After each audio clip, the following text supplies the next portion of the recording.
Good morning all. In this video, I will discuss difference between impulse and reaction turbines, reheat factor and relation between stage efficiency, overall efficiency and reheat factor for steam turbine. यहाँ पे देखें आप तो हमने for steam turbine specially हमने red में mark किया है बिकॉज अब तक हम डिस्कस कर रहे थे impulse turbine, impulse steam turbine, reaction steam turbine, but यहाँ पे जो टर्म हम डिस्कस करने वाले हैं आज बेसिकली इम्पल्स और रिएक्शन टरबाइन में डिफरेंस क्या है और उसके बाद जो भी टॉपिक्स हम डिस्कस करने वाले हैं यहाँ पे वो सारे टॉपिक्स इम्पल्स और रिएक्शन टरबाइन दोनों के लिए कॉमन ही है। बेसिकली दोनों टरबाइंस में हम बेसिकली रीहीट फैक्टर और स्टेज एफिशिएंसी, ओवरऑल एफिशिएंसी और रीहीट फैक्टर के रिलेशन के बारे में डिस्कस करते हैं। नाउ तो यहाँ फर्स्ट था हमारा topic difference between impulse and reaction turbines. यहाँ पे देखें तो डिफरेंस कुछ इम्पोर्टेंट डिफरेंसेस हैं जो ऊपर के हमने कुछ डिफरेंसेस 1 to 5 मार्क किए हैं। आप देख रहे होंगे इनका कलर हमने ब्लू रखा है बिकॉज ये एडवांटेज और डिसएडवांटेज पे बेस्ड है। यहाँ पे देखें तो इम्पल्स टरबाइन के कुछ एडवांटेजेस हैं तो कुछ डिसएडवांटेजेस हैं, उनको हमने डिफरेंस में मार्क कर रखा है। Impulse turbine basically quick start होता है, यदि डिसएडवांटेज देखें रिएक्शन टरबाइन का तो ये स्लो स्टार्ट होता है। नाउ इम्पल्स टरबाइन में लोड चेंज आप फास्ट कर सकते हैं, जल्दी जल्दी आप लोड चेंज कर सकते हैं, लेकिन इसमें लोड चेंज स्लोली होता है ना। यहाँ पे देखें तो इम्पल्स टरबाइन में जो एक्सियल फोर्स है या एक्सियल थ्रस्ट है बेसिकली बहुत लेस होता है। रिएक्शन टरबाइन में एक्सियल थ्रस्ट बहुत हाई होता है। आप फार्मूला भी देखे होंगे, इम्पल्स टरबाइन में जो एक्सियल थ्रस्ट की वैल्यू थी mass flow rate into CW1 CF1 minus CF2 और यहाँ पे था हमारा mass flow rate into CF1 minus CF2 plus P1A1 minus P2A2। It means इसमें एक्सियल थ्रस्ट हाई होता है। नाउ यहाँ पे इम्पल्स टरबाइन में बहुत हाई वेलोसिटी से स्टीम पास होती है इसलिए लॉसेस हाई होते हैं, यहाँ पे लॉसेस कम होते हैं। इम्पल्स टरबाइन बेसिकली सेंसिटिव होता है बिकॉज बहुत हाई स्पीड पे चलता है तो अनबैलेंस बहुत जल्दी हो सकता है, वाइब्रेशंस बहुत हाई होते हैं। लेकिन जो रिएक्शन टरबाइन हमारा लेस सेंसिटिव होता है अनबैलेंसिंग और वाइब्रेशन के रिस्पेक्ट में। नाउ सिक्स्थ जो डिफरेंस है, इम्पल्स टरबाइन में बेसिकली प्रोफाइल टाइप की ब्लेडिंग यूज़ करते हैं जो सिमेट्रिकल होता है, बट रिएक्शन टरबाइन में हम एयर फॉयल टाइप की ब्लेडिंग यूज़ करते हैं जो ऐसे सिमेट्रिक होता है बेसिकली। नाउ सेवेंथ डिफरेंस है, इम्पल्स टरबाइन में यदि कोई ब्लेड में फ्रिक्शन ना हो तो जो हमारी रिलेटिव वेलोसिटी है उसमें कोई चेंज नहीं आएगा। मीन्स इम्पल्स टरबाइन में CR1 इक्वल्स टू CR2 होता है, बट रिएक्शन टरबाइन में देखें आप तो बेसिकली जो कन्वर्जेंट शेप के ब्लेड्स यूज़ करते हैं हम, ब्लेड्स के बीच का जो पैसेज होता है कन्वर्जेंट होता है इसलिए वेलोसिटी हमारी इंक्रीज हो जाती है, तो यहाँ पर CR2 always greater than CR1 होता है। एथ डिफरेंस है, यहाँ पे बेसिकली दो जगह इम्पल्स टरबाइन में केवल स्टीम का एक्सपांसन नोजल में होता है, बट रिएक्शन टरबाइन में जो एक्सपांसन होता है कुछ हमारे फिक्स ब्लेड में और कुछ हमारे मूविंग ब्लेड में होता है।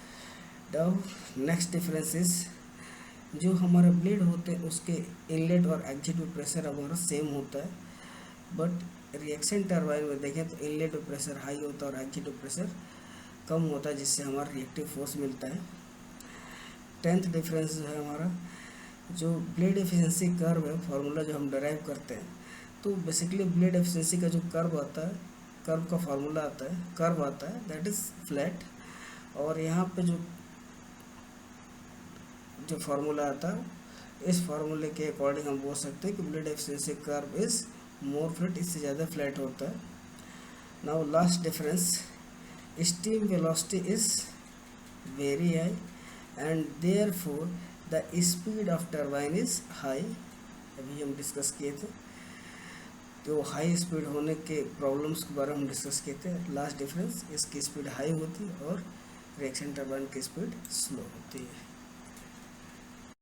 जो अगला टॉपिक है हमारा reheat factor, that is effect of blade friction.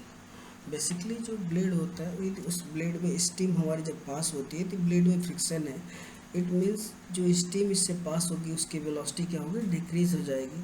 साथ ही साथ जो फर्स्ट जो थर्मोडायनेमिक्स का लॉ है उसके अकॉर्डिंग हमें पता है energy neither created nor distract, it can change one form to another.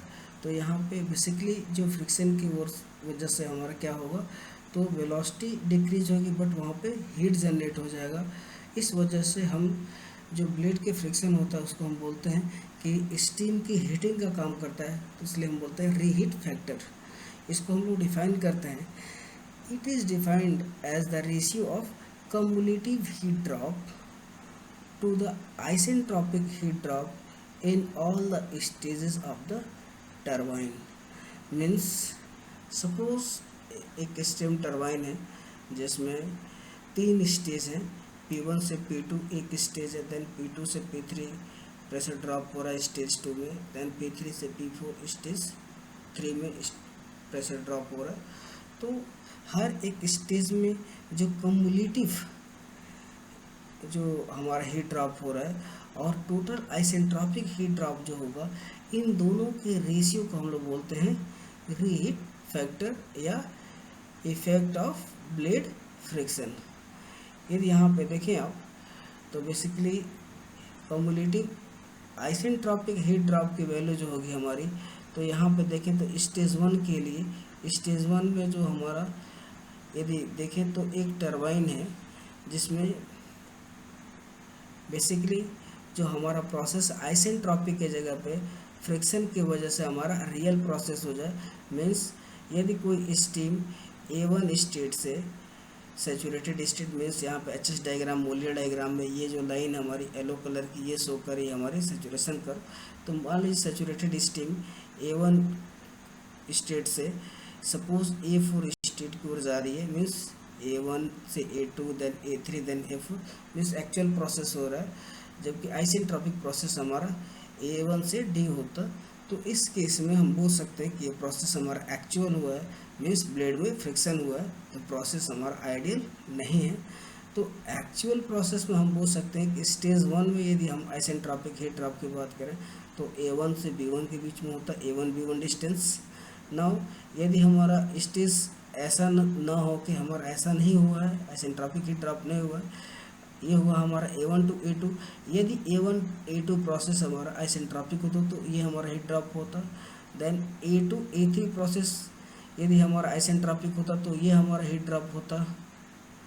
Now A3 A4 जो हमारा प्रोसेस है स्टेज 3 में, उसमें हमारा ये हीट ड्रॉप होता। तो मीन्स जो कम्युलेटिव आइसेंट्रोपिक हीट ड्रॉप होगा एक्चुअल प्रोसेस को लेके हम कंसिडर करें तो A1 B1 plus A2 B2 plus A3 B3 upon जो यदि पूरा का पूरा प्रोसेस यदि आइसेंट्रोपिक होता तो जो हीट ड्रॉप होता हमारा दैट इज A1D, इन दोनों के रेशियो को बोलते हैं हम लोग रीहीट फैक्टर। तो यहाँ पर आप बोल सकते हैं कि A1 B1 plus A2 B2 plus A3 B3 इसकी जो हाइट है आप देखें तो हर एक में कुछ पोर्शन आपका कॉमन आ रहा है दूसरे का, मीन्स A1 B1, और यहाँ पे यदि हमारा A2 होता तो A2 B2 इसके पैरेलल में ये डिस्टेंस शो करता, बट यहाँ पे ये डिस्टेंस हाई है, it means A1 B1 plus A2 B2 plus A3 B3 का जो सम होगा वो A1D से ज़्यादा होगा, इट मीन्स रीहीट फैक्टर की वैल्यू हमेशा 1 से ज़्यादा होती है। नाउ नेक्स्ट हम हमारा स्टेज एफिशिएंसी को हम डिफाइन करते हैं। बेसिकली एक्चुअल एंथैल्पी ड्रॉप और आइडियल एंथैल्पी ड्रॉप का जो रेशियो होता है इसको हम लोग बोलते हैं स्टेज एफिशिएंसी।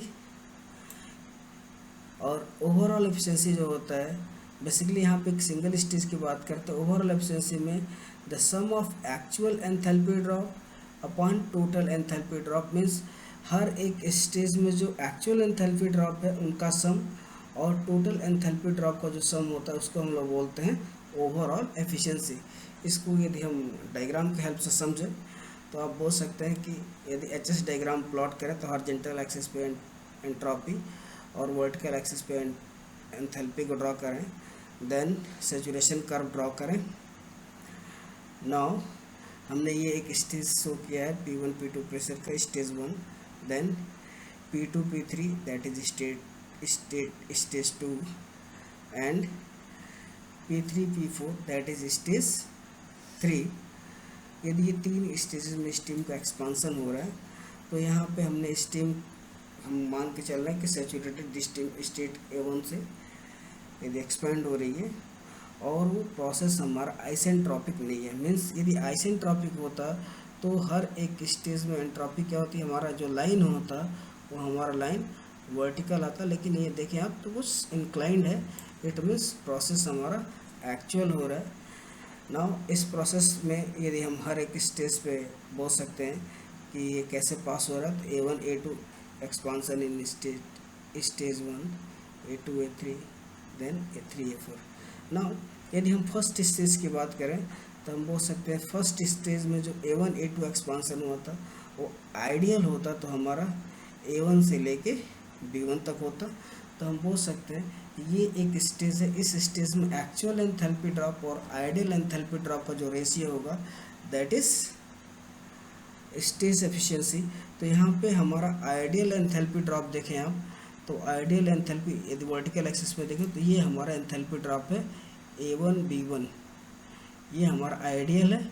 और यहाँ से A1 से लेके A2 के बीच ये जो डिस्टेंस है इसको हम बोल सकते हैं, इस पॉइंट से लेके इस पॉइंट के बीच की जो डिस्टेंस होगी इसको बोलेंगे हम लोग एक्चुअल। मीन्स यहाँ पे हमने इसके हॉरिजॉन्टल लाइन ड्रॉ किया A2 से, वो कट कर रहा है C1 पे, तो मीन्स A1 C1 जो डिस्टेंस है ये शो कर रहा है हमारा actual enthalpy drop. Means A1 C1 upon A1 B1 this is stage efficiency.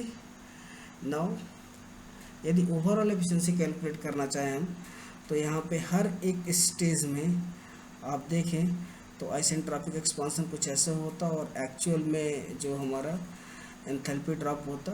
तो स्टेज 2 के लिए A2 C2, सिमिलरली स्टेज 3 के लिए जो वैल्यू होती A3 C3। तो हम बोल सकते हैं कि हर एक स्टेज में एक्चुअल एंथैल्पी ड्रॉप क्या हुआ हमारा, तो A1 C1 plus A2 C2 plus A3 C3। Now total enthalpy drop की बात करें तो टोटल एंथैल्पी ड्रॉप जो होगा आपका that is from pressure P1 to P4। यदि डायरेक्ट हमारे एंथैल्पी ड्रॉप की बात दैट इज A1D, तो इन दोनों के रेशियो को बोलते हैं हम लोग overall efficiency. Now what is the relation between stage efficiency, overall efficiency and reheat factor. तो आप देखिए यहाँ पे स्टेज एफिशिएंसी का जो बेसिक फार्मूला था अभी हमने डिस्कस किया था, actual enthalpy drop in a stage upon ideal enthalpy drop in the same stage. तो इसके अकॉर्डिंग स्टेज 1 के लिए आप एंथैल्पी ड्रॉप कैलकुलेट किए तो A1 C1 by A1 B1 आपको डायग्राम से दिख रहा होगा यहाँ पे A1 C1 अपॉन इसी स्टेज के लिए A1 B1। सिमिलरली स्टेज 2 के लिए आप देखें तो A2 C2 upon A2 B2। Stage 3 के लिए A3 C3 upon A3 B3। तो इसके अकॉर्डिंग आप बोल सकते हैं A1 C1 equals to A1 B1 into this value eta S1 stage 1 की एफिशिएंसी। सिमिलरली स्टेज 2 की एफिशिएंसी मल्टीप्लाई कर A2 C2 equals to A2 B2 into eta S2। Now यदि आप जनरली हम हर एक स्टेज को इक्वली डिवाइड करें तो जो हमारी स्टेज एफिशिएंसी हर एक मल्टी स्टेज टरबाइन में बेसिकली हमारी सेम होती है। तो since in multi stage turbines stage efficiency is same for all the stages, इसलिए हम बोल सकते हैं eta S1 equal to eta S2 equal to eta S3 और इसको हमने मान लिया ईटा स्टेज। तो यदि हम इस इक्वेशन में यदि हम मान लीजिए A1 C1 A2 C2 और A3 C3 इन सबको ऐड करें तो A1 C1 plus A2 C2 plus A3 C3 equals to, तो हर इसमें देखें तो ईटा S1 इसमें ईटा S2 इसमें ईटा S3, इसकी जगह हमने ईटा स्टेज रख दें तो ईटा स्टेज कॉमन हो जाएगा हमारा। तो जो ब्रैकेट में टर्म आएगा A1B1 plus A2B2 plus A3B3, इसको हमने एज्यूम किया इक्वेशन 1। इस इक्वेशन 1 में यदि हम डिवाइड कर दें A1D से डिवाइड कर दें तो A1C1 plus A2C2 plus A3C3 upon A1D, ये जो टर्म है आपका बेसिकली ओवरऑल एफिशिएंसी को शो करता है, equals to stage efficiency into A1B1 plus A2B2 plus A3B3 upon A1D। ये जो टर्म है ये रीहीट फैक्टर को शो करता है। तो आप बोल सकते हैं कि this is eta overall and this is eta stage and this is reheat factor. तो आप बोल सकते हैं eta overall equals to eta stage plus reheat factor. Thank you.